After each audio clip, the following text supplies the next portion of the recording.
आज भी कल को जब सरकार बदलेगी तो आप में से अच्छे अच्छे जेल के पीछे होंगे। जिस तरह से आप मोदी जी क्यों नहीं सोते 18 घंटे से, क्यों जागते रहते हैं? नींद कैसे आएगी? अपने ही भाषण याद आते रहेंगे, अरे साहब मैंने उस वक्त तो ये वादा कर दिया था, अब क्या करूं? इनका तो कोई दीन ईमान, कोई धर्म मजहब कुछ है ही नहीं। अपने आप को हिंदू मानते कैसे? हमें तो ये नहीं समझ में आता। कोई ये मुस्कुरा रहे हो, बत्ती सी दिखाई जाते हो, सुबह से शाम तक बैठकर शर्म नहीं आती तुमको? यहाँ बैठकर अजीब अजीब बातें करते हो। ना आप में कोई दिमाग है, ना आपके मोहन भागवत में कोई दिमाग है। पिक्चर चालू करो बे।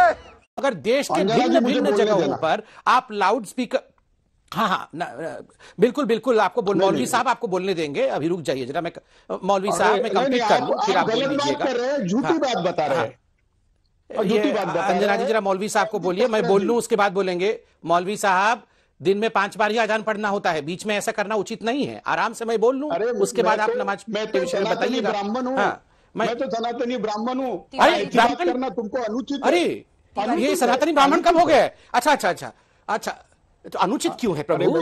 प्रभु मौलवी कोई गाली थोड़ी है। अरे अरे अरे सनातनी जी, मौलवी कोई गाली थोड़ी है, आप इतना क्यों उपद्रव में आ जा रहे हैं?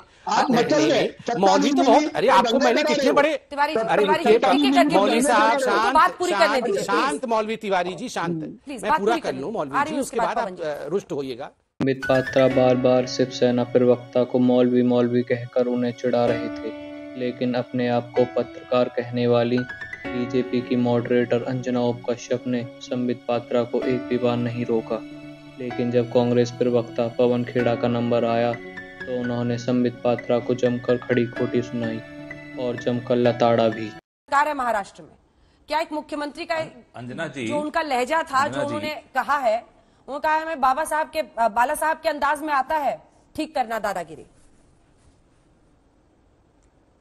अंजना जी, मैं आपके चैनल पे बैठा हूं, मैं ये सुनाना चाहता हूं। आप कितनी देर सुनेंगे? ठीक है, कोई बात नहीं, सुना लीजिए। मैं उन नियमों का सम्मान करते हुए इसे बंद कर देता हूं। ठीक है। नहीं, मैंने आपके कार्यक्रम के नियम हैं, थोड़ी देर और चलाता तो आप मुझे डांट भी देती शायद, और मुझे डांट खानी भी पड़ती, क्योंकि मैं आपकी शर्तों पर आपके कार्यक्रम में बैठा हूं। आपका कार्यक्रम है, लेकिन यही नियम जो सरकार में बैठे होते हैं उन्हें भी पालन करने होते हैं। और जो आंदोलन जो करना चाहते हैं, आप किस चीज का विरोध कर रहे हो? हनुमान चालीसा पढ़िए ना, कौन रोक रहा है आपको? घर पे पढ़िए। लेकिन नहीं साहब, वो सड़क पर आते हैं तो हम भी सड़क पर आएंगे। क्यों साहब? आपके धर्म की परंपराओं को आप बदल देंगे, किसी और के मजहब की रवायत के हिसाब से आप अपने धर्म की परंपराओं को बदलने को तैयार हैं। ये कैसे ठेकेदार है मेरे धर्म के भाई? तो मेरा धर्म, हिंदू धर्म मेरा भी है, ये बन गए संबित जी उसके ठेकेदार, और कह रहे हैं मैं नियम बदल दूंगा, सारी परंपराएं बदल दूंगा। मैं नहीं बदलने दूंगा संबित पात्रा को मेरे धर्म के नियम।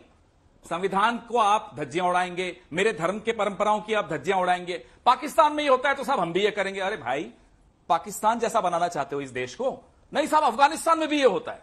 ये तो इनके लक्ष्य हैं, हिंदुस्तान को कहां तक ले जाना है साहब पाकिस्तान देख रहे हैं। जब देखेंगे संबित पात्रा जी पाकिस्तान की तरफ देख रहे होते हैं। क्यों साहब? बात समझ लीजिए अंजना जी, इनकी नीयत में न हिंदू धर्म है न संविधान है। इनकी नीयत है कि कैसे ये महंगाई जैसे मुद्दों से, पेट्रोल डीजल जैसे मुद्दों से लोगों को हटाया जाए, बार बार लड़वाया जाए, समाज में इस तरह के मुद्दे लाए जाएं ताकि ये बचे रहें।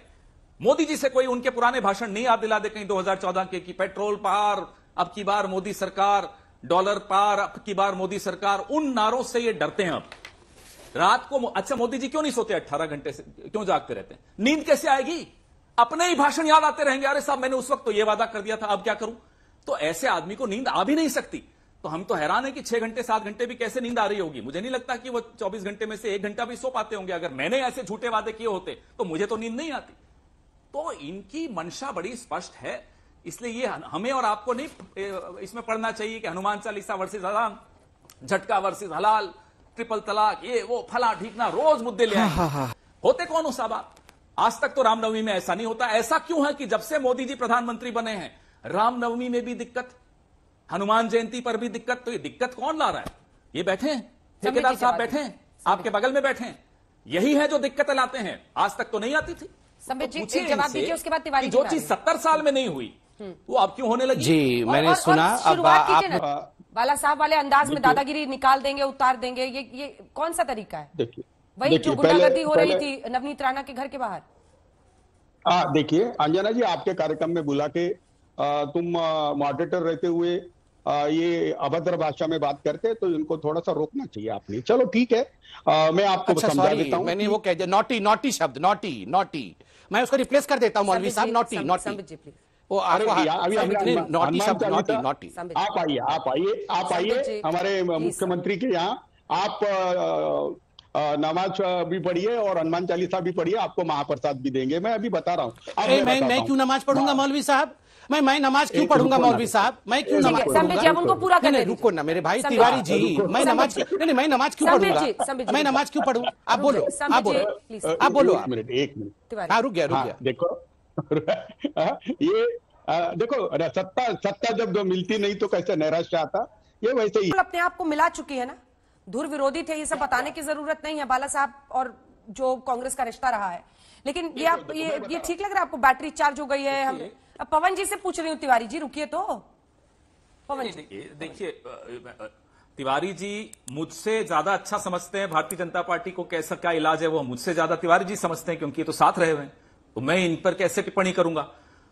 मैं आपको ये याद दिला दूं, अंजना जी या संबित पात्रा जी यहां बैठ के बोलते रहते हैं सबके बीच में, 2012 में नागपुर म्युनिसिपल कॉर्पोरेशन ने, भारतीय जनता पार्टी ने मुस्लिम लीग के साथ मिलकर म्युनिसिपल कॉर्पोरेशन पे शासन किया था। ये क्या लोगों को भाषण देते हैं बैठकर, अरे तुम उसके साथ मिल गए, तुम इनके साथ मिल गए। इनका तो कोई दीन ईमान, कोई धर्म मजहब कुछ है ही नहीं। अपने आप को हिंदू मानते कैसे, हमें तो यह नहीं समझ में आता। कोई हिंदू इस तरह की गतिविधि में संलिप्त हो ही नहीं सकता जिन गतिविधियों में आज भारतीय जनता पार्टी और संघ शामिल होता है। मैं हिंदू नहीं हूं आप, पहले तो हिंदू होने का सर्टिफिकेट अपने आप को देना बंद कर दीजिए। आप हैं ही नहीं, सर्टिफिकेट लीजिए हमसे। Who are you are not a Hindu. कोई हिंदू ऐसे कर ही नहीं सकता।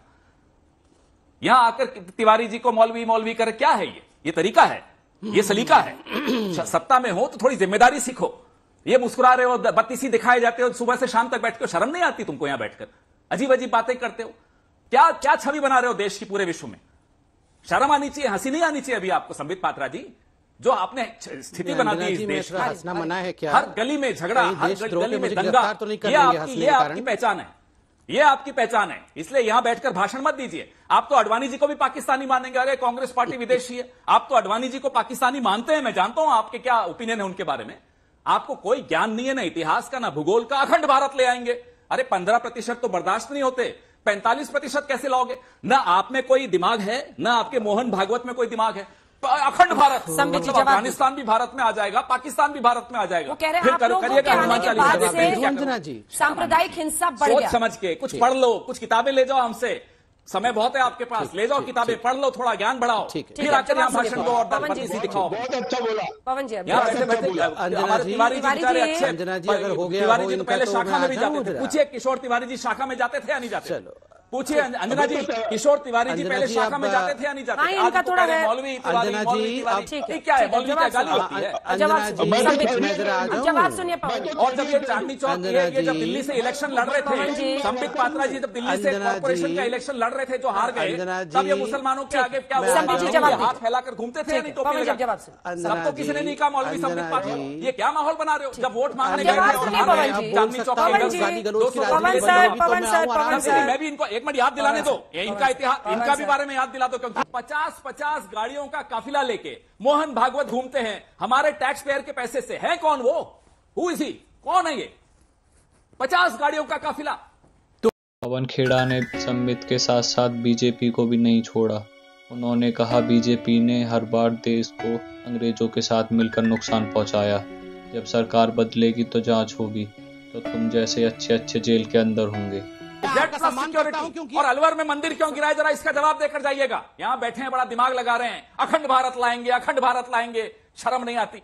बिना ज्ञान के बैठे हो। हर बार तुम मुस्लिम लीग के साथ मिलकर देश का नुकसान पहुंचाए हो, कभी अंग्रेजों के साथ मिलकर देश का नुकसान पहुंचाए हो। आज मालूम नहीं किस देश के साथ मिलकर आज आप देश का नुकसान पहुंचा रहे हो। लेकिन आज भी, कल को जब सरकार बदलेगी तो आप में से अच्छे जेल के पीछे होंगे। जिस तरह से आप लोग देश का नुकसान कर रहे हो, हमें नहीं मालूम पाकिस्तान के साथ मिलकर कर रहे हो या चीन के साथ मिलकर कर रहे हो, लेकिन कुछ षड्यंत्र है, इसमें कोई शक की बात नहीं।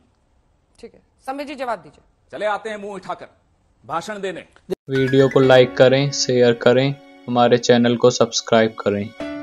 Big thank you for being here. बहुत बहुत धन्यवाद।